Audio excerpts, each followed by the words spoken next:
Evening, guys. It's a little after 1. Actually, it's a little after 10 o'clock at night. Thursday, still the 3rd of February, 2022. Trying to do the last of the videos so I can get the 5-week video thing up and running. Bit a few pictures, and I took some videos out there. Instead of going over to school with, just walking, I ordered up the dial-a-ride and waited for that for a number of time before the bus over at Omaha would come. Finally got on the bus to Omaha and get my ass over to their school. They had the cafeteria closed, despite the fact that they actually had a message indicating otherwise. Stuff that I'm going to have to put up on a video anyway when I start getting it worked on. And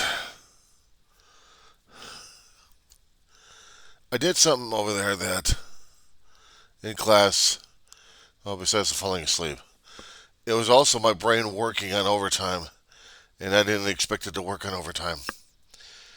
The professor was raging out on a couple of novels. We didn't even see this coming.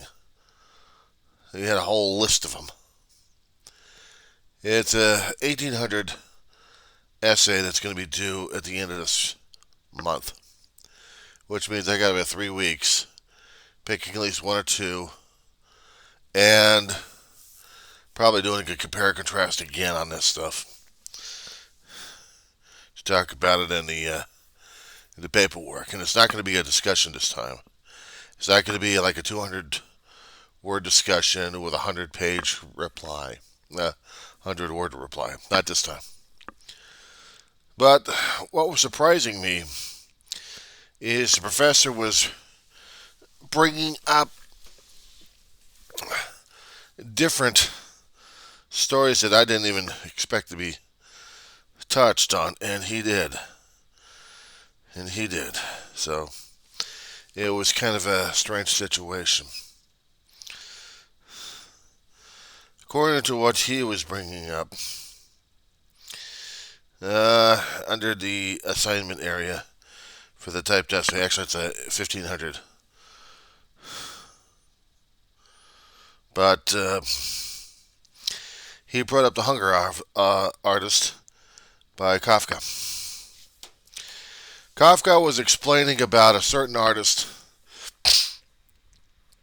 that would get his thrills, or actually get his attention, by starving himself to death. Got to the point where it no longer mattered. He was just nouveau or passé at that point.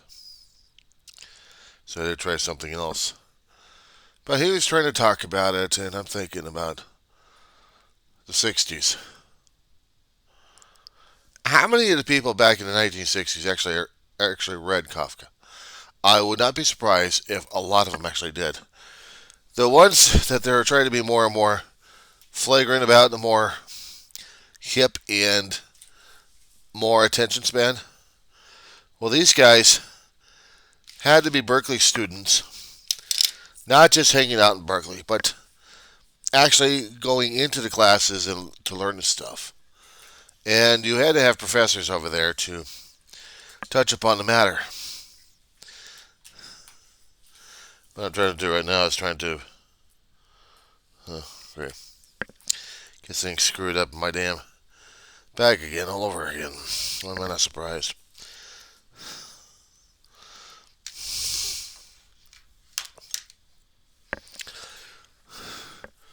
Back in the 40s and 50s, it was not frowned upon as much as I researched.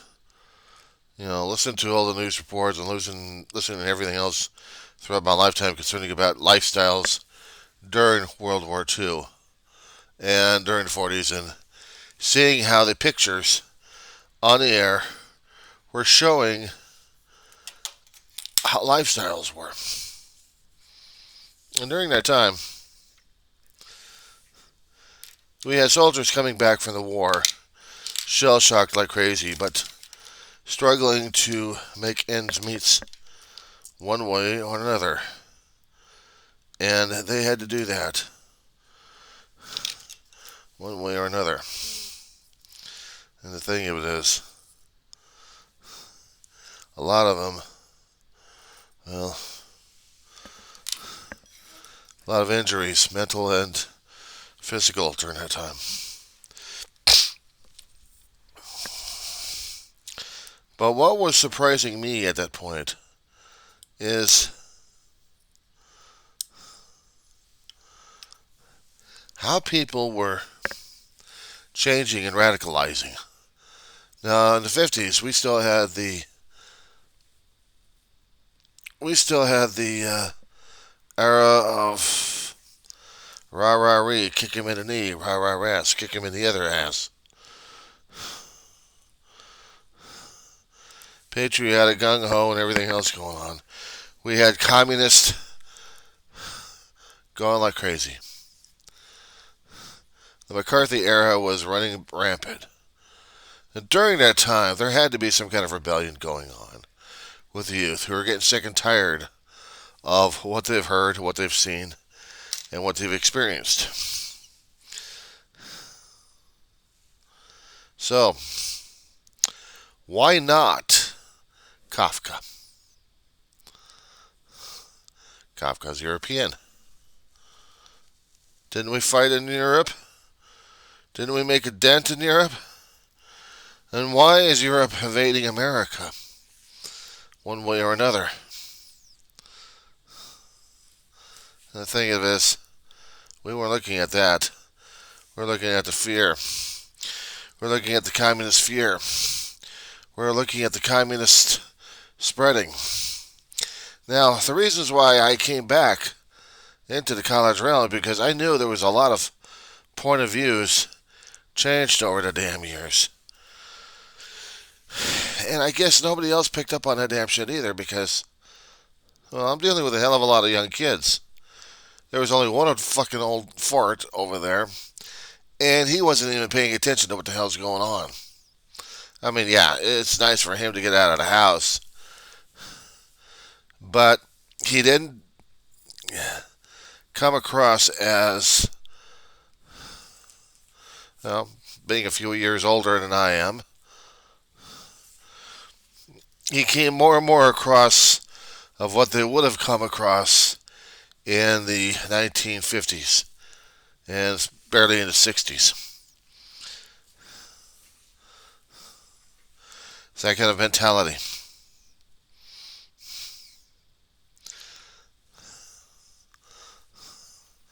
Love America or leave it.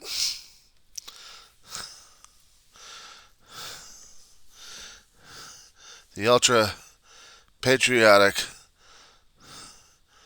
to the ultimate. And it is that which was kind of throwing our perceptions back in the 60s for the youth, because they were getting sick and tired of listening to all the ultra patriotic and fear mongering that had been happening during that time. How would you like to have Joseph McCarthy tear apart your life because he swore you're a communist? Yet people have lost their lives and livelihood regarding it.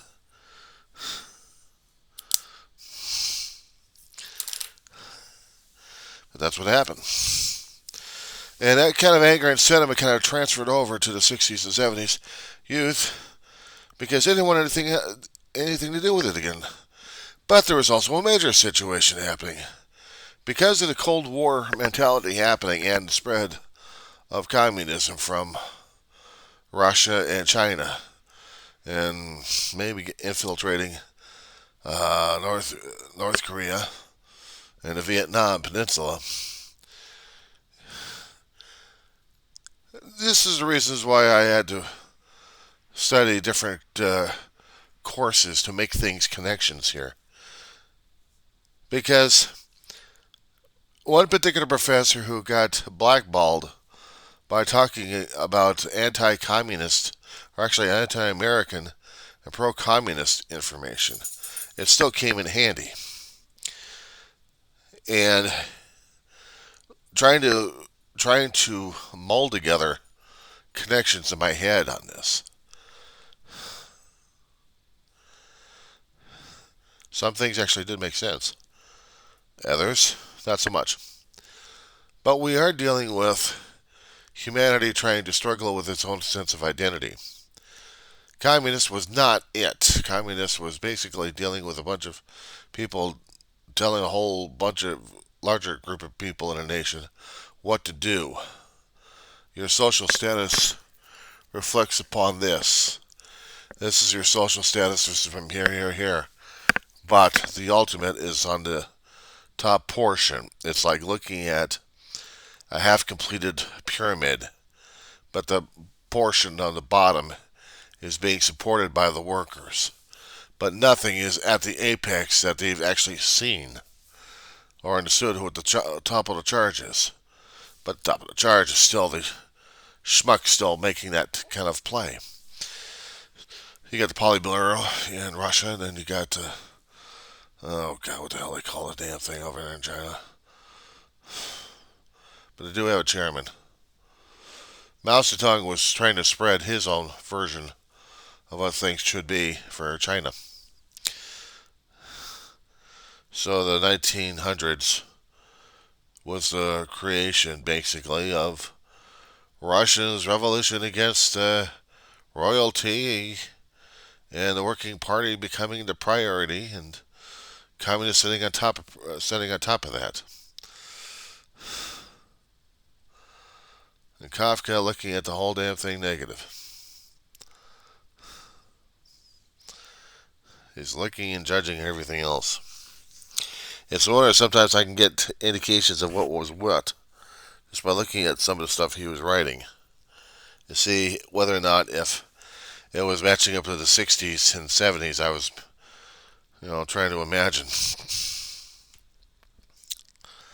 I may not be trying to make sense at this point over here because I'm tired as hell and haven't slept much. But my brain had been working on overtime, answering questions that hadn't even been asked, and yet posing the questions out there and blowing the teacher away left and right. Because quite frankly, he hadn't seen it. Being locked into one particular topic that he actually had regarding English literature or even American literature or world literature. I mean, some of that stuff would have actually given him indications of how American history was. And if he actually studied history from the global side all the way down to localized, it still would have given him something to work with to get a better geopolitical picture of what he was looking at. Now, he was looking at the more creative. What does this look like to you? What does this look like to you? I'm coming from a geopolitical at this point. I'm looking at the reality of the situation here. I'm not tearing the damn thing apart because I think it's pretty or not. I'm thinking, what was the mindset of the writer during that time? In a particular period over here, what was he borrowing from other periods that actually meant the damn, so he could incorporate it? It was always said that good writers, or best writers, steal from each other. They steal elements. They recycle. They regurgitate the damn thing. They remold, conglomerate, whatever kind of adjective or word I can throw at this one over here. They're recreating. And that's what they were doing, was recreating. And some of the stories I've seen and read, everyone's been trying to recreate steps from each other. It's like seeing the world going through a recycling period. And the professor hadn't seen that. Because quite frankly, for a guy who's been reading material, he hadn't seen it. He hadn't seen the connection on this damn thing. I also take in science. What do you do in science? You recycle, recycle, recycle. And regurgitate. make new. But that's what I've been seeing as well. Even the universe does the same damn thing, one way or another. So while the authors and fundamentalists and whatever kind of thing they would call themselves to look at nature and everything else involving it, of the mechanisms involved or the ethereal aesthetic beauty of it all, there is still something ugly underneath that's still being recycled left and right. Remulched, poured out again, remulched again, onwards and onwards and onwards. That's how I've been looking at life these days. Anyway, I wanted to get that damn thought down just in case.